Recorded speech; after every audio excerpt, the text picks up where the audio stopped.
ಪೌಷ್ಟಿಕ ಫುಡ್ ಚಾನಲ್ಗೆ ಸ್ವಾಗತ. ಹಲವಾರು ವೆರೈಟಿನಲ್ಲಿ ಪಲಾವ್ ಮಾಡ್ತೀವಿ. ಇಂದಿನ ವಿಡಿಯೋನಲ್ಲಿ ಮೆಂತ್ಯ ಪಲಾವ್ ಮಾಡೋ ವಿಧಾನನ ನೋಡೋಣ. ಬೆಳಗಿನ ಬ್ರೇಕ್ಫಾಸ್ಟ್ಗೆ, ಟಿಫಿನ್ ಬಾಕ್ಸ್ಗೆಲ್ಲ ಸುಲಭವಾಗಿ ಮಾಡ್ಕೋಬೋದು. ಮದುವೆ ಮನೆಗಳಲ್ಲಿ ಅಥವಾ ಫಂಕ್ಷನ್ಗಳಲ್ಲೂ ಕೂಡ ಈ ಮೆಂತ್ಯ ಭಾತನ್ನು ಮಾಡಿಸ್ತಾರೆ. ನೀವು ಕೂಡ ಈ ವಿಡಿಯೋನಲ್ಲಿ ತೋರಿಸಿರೋ ವಿಧಾನದಲ್ಲಿ ಮೆಂತ್ಯ ಭಾತನ್ನು ಟ್ರೈ ಮಾಡಿ ನೋಡಿ. ಡೆಫಿನೆಟ್ಟಾಗಿ ಪದೇ ಪದೇ ಇದೇ ವಿಧಾನನ ಟ್ರೈ ಮಾಡ್ತೀರಾ. ಹಾಗೆ ಈ ಚಾನಲ್ನ ಸಬ್ಸ್ಕ್ರೈಬ್ ಮಾಡ್ಕೊಂಡಿಲ್ಲ ಅಂದರೆ ದಯವಿಟ್ಟು ಸಬ್ಸ್ಕ್ರೈಬ್ ಮಾಡ್ಕೊಳ್ಳಿ. ಮೊದಲಿಗೆ ನಾನಿಲ್ಲಿ 1 ಗ್ಲಾಸಷ್ಟು ಬುಲೆಟ್ ರೈಸ್ನ ತೊಗೊಂಡಿದ್ದೀನಿ. ಅಥವಾ ನೀವು ನಿಮ್ಮ ಮನೆಯಲ್ಲಿ ಯಾವ ಅಕ್ಕಿ ಬಳಸ್ತೀರಾ ಅದನ್ನೇ ತೊಗೋಬೋದು. ನೋಡಿ, ಇದು 1 ಗ್ಲಾಸ್ ತೊಗೊಂಡಿದ್ದೀನಿ.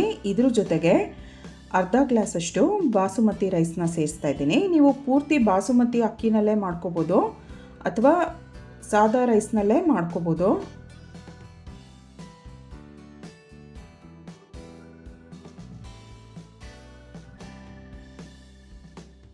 ನೋಡಿ, ಇದೇ ಗ್ಲಾಸಲ್ಲಿ ಒಟ್ಟು 1.5 ಗ್ಲಾಸಷ್ಟು ಅಕ್ಕಿನ ತೊಗೊಂಡಿದ್ದೀನಿ.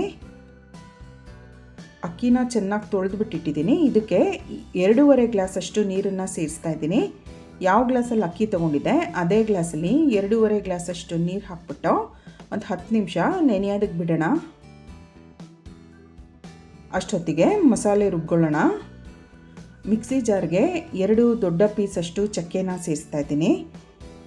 4 ಹಸಿರು ಏಲಕ್ಕಿ, ಲವಂಗ ಹಾಕ್ಕೊಳ್ಳೋಣ. 8ರಿಂದ 10 ಲವಂಗ, ಒಂದು ಸಣ್ಣ ಗೆಡ್ಡೆ ಬೆಳ್ಳುಳ್ಳಿನ ಸೇರಿಸ್ತಾ ಇದ್ದೀನಿ. ಹಸಿಮೆಣಸಿನ್ಕಾಯಿ ನಾನಿಲ್ಲಿ 5 ಮೆಣಸಿನ್ಕಾಯಿನ ಸೇರಿಸಿದ್ದೀನಿ. ನೀವು ಖಾರ ಹೆಚ್ಚು ಕಡಿಮೆ ಮಾಡಿಕೊಂಡು ಹಾಕ್ಕೋಬೋದು. ಅರ್ಧ ಕಪ್ಪಷ್ಟು ಕೊತ್ತಂಬರಿ ಸೊಪ್ಪನ್ನು ಕೂಡ ಸೇರಿಸಿದ್ದೀನಿ. ಹಾಗೆಯೇ ಸೋಂಪು ಹಾಕೋಣ, ಅರ್ಧ ಟೀ ಸ್ಪೂನ್. ಶುಂಠಿ ಸುಮಾರು 1.5 ಇಂಚಷ್ಟು. ತೆಂಗಿನ ಚೂರು ಅರ್ಧ ಕಪ್ಪಷ್ಟು ತೊಗೊಂಡಿದ್ದೀನಿ.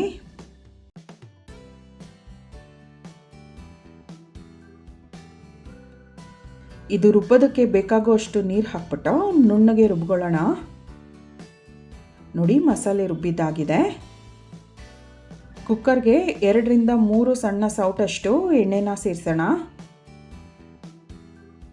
ಇದ್ರ ಜೊತೆಗೆ ತುಪ್ಪ ಕೂಡ ಸೇರಿಸ್ತಾ ಇದ್ದೀನಿ. ಇದು ಕೂಡ ಸುಮಾರು 2 ಟೇಬಲ್ ಸ್ಪೂನ್ ಅಷ್ಟಿದೆ. 2 ಪಲಾವ್ ಎಲೆ ಹಾಕ್ಕೊಳ್ಳೋಣ. ಉಳಿದಂಥ ಸ್ಪೈಸ್ನ ಕೂಡ ಸೇರಿಸೋಣ. ನಾನಿಲ್ಲಿ ಕಲ್ಲು ಹೂವು, ಶಾಜೀರಾ, ಸ್ವಲ್ಪ ಕಸೂರಿ ಮೇಥಿ ಮತ್ತು ಮರಾಠ ಮೊಗ್ಗು, ಸ್ಟಾರ್ ಅನೀಸ್ ಕೂಡ ಸೇರಿಸಿದ್ದೀನಿ. ದೊಡ್ಡ ಸೈಜಿನ ಒಂದು ಈರುಳ್ಳಿನ ಉದ್ದುದ್ದಕ್ಕೆ ಕಟ್ ಮಾಡಿಬಿಟ್ಟು ಹಾಕಿದ್ದೀನಿ. ಇದನ್ನು ಚೆನ್ನಾಗಿ ಬಾಡಿಸ್ಬೇಕು.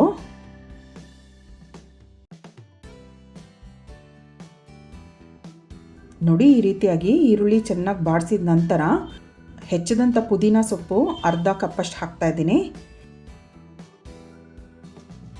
ಮೆಂತ್ಯ ಸೊಪ್ಪು ಒಂದು ಸಣ್ಣ ಕಟ್ಟಷ್ಟು ಮೆಂತ್ಯ ಸೊಪ್ಪನ್ನು ಬಿಡಿಸ್ಬಿಟ್ಟು ಅದನ್ನು ಚೆನ್ನಾಗಿ ತೊಳೆದು ಸಣ್ಣಗೆ ಕಟ್ ಮಾಡಿಟ್ಟಿದ್ದೀನಿ. ನೋಡಿ, ಇಷ್ಟನ್ನು ಹಾಕೋಣ. ಇದನ್ನು ಚೆನ್ನಾಗಿ ಬಾಡಿಸೋಣ.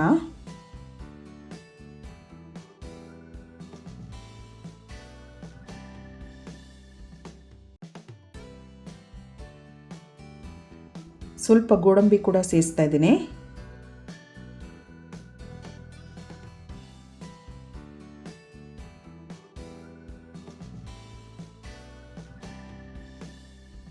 ಕಾಲು ಕಪ್ಪಷ್ಟು ಬಟಾಣಿ ಸೇರಿಸೋಣ.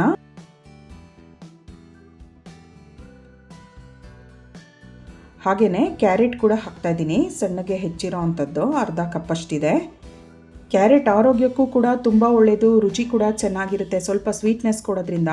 ಮೆಂತ್ಯ ಸೊಪ್ಪು ಸ್ವಲ್ಪ ಕಹಿ ಇದ್ದರೆ ಇದು ಮಧ್ಯ ಮಧ್ಯ ತಿನ್ನೋವಾಗ ಒಂದೊಂದು ಕ್ಯಾರೆಟ್ ಸಿಕ್ಕಿದ್ರೆ ರುಚಿ ಚೆನ್ನಾಗಿರುತ್ತೆ, ನೋಡೋದಕ್ಕೂ ಕಲರ್ಫುಲ್ಲಾಗಿರುತ್ತೆ. ಈ ಹಂತದಲ್ಲಿ ನಾವು ರುಬ್ಬಿಟ್ಟಿದ್ವಲ್ಲ ಮಸಾಲೆನ ಸೇರಿಸೋಣ.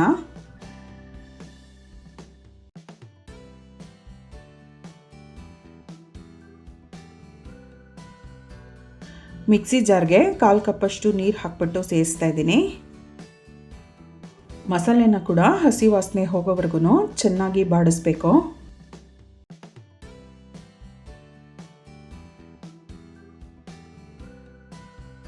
ಅರ್ಧ ಕಪ್ಪಷ್ಟು ಹೆಚ್ಚಿರೋಂಥ ಟೊಮೆಟೊ ಹಾಕ್ತಾ ಇದ್ದೀನಿ.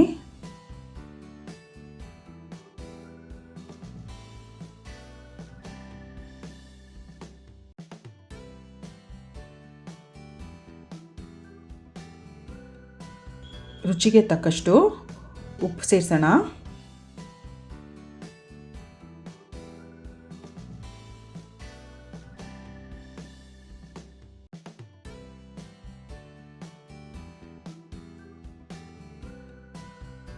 ನೋಡಿ, ಮಸಾಲೆ ಚೆನ್ನಾಗಿ ಬಾಡಿಸಿದ್ದಾಗಿದೆ.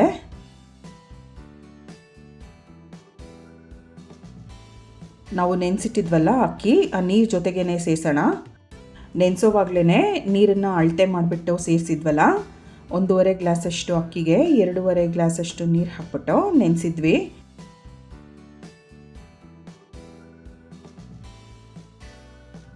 ಸ್ವಲ್ಪ ನಿಂಬೆಹಣ್ಣಿನ ರಸ ಕೂಡ ಸೇರಿಸ್ತಾ ಇದ್ದೀನಿ, ಸುಮಾರು 2 ಟೀ ಸ್ಪೂನ್ ಅಷ್ಟು. ಇದೊಂದ್ಸರಿ ಮಿಕ್ಸ್ ಮಾಡಿಬಿಟ್ಟು ಲಿಡ್ ಕ್ಲೋಸ್ ಮಾಡೋಣ.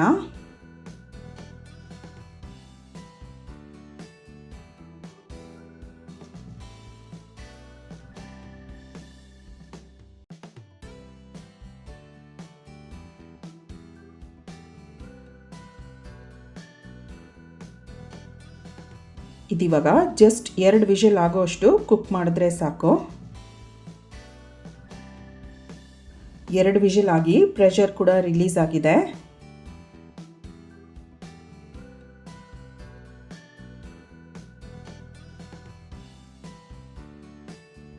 ಇದಿವಾಗ ನಿಧಾನವಾಗಿ ಮಿಕ್ಸ್ ಮಾಡೋಣ. ನೋಡಿ ಎಷ್ಟು ಹದವಾಗಿ ಬೆಂದಿದೆ. ರೈಸು ಸಾಫ್ಟಾಗೂ ಇದೆ ಮತ್ತು ಬಿಡಿ ಬಿಡಿಯಾಗಿ ಕೂಡ ಇದೆ.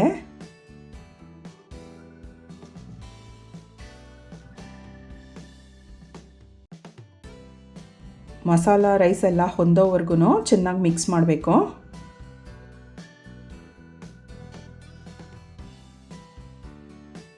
ನೋಡಿ, ಚೆನ್ನಾಗಿ ಮಿಕ್ಸ್ ಮಾಡಿದಾಗಿದೆ. ರುಚಿಯಾದಂಥ ಮೆಂತ್ಯ ಪಲಾವ್ ಸಿದ್ಧವಾಗಿದೆ.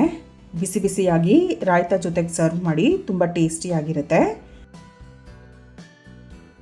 ಹಾಗೆ ತಪ್ಪದೇ ಈ ಚಾನಲ್ನ ಸಬ್ಸ್ಕ್ರೈಬ್ ಮಾಡ್ಕೊಳ್ಳಿ. ಈ ವಿಡಿಯೋನ ಲೈಕ್ ಮಾಡಿ, ಶೇರ್ ಮಾಡಿ. Thank you.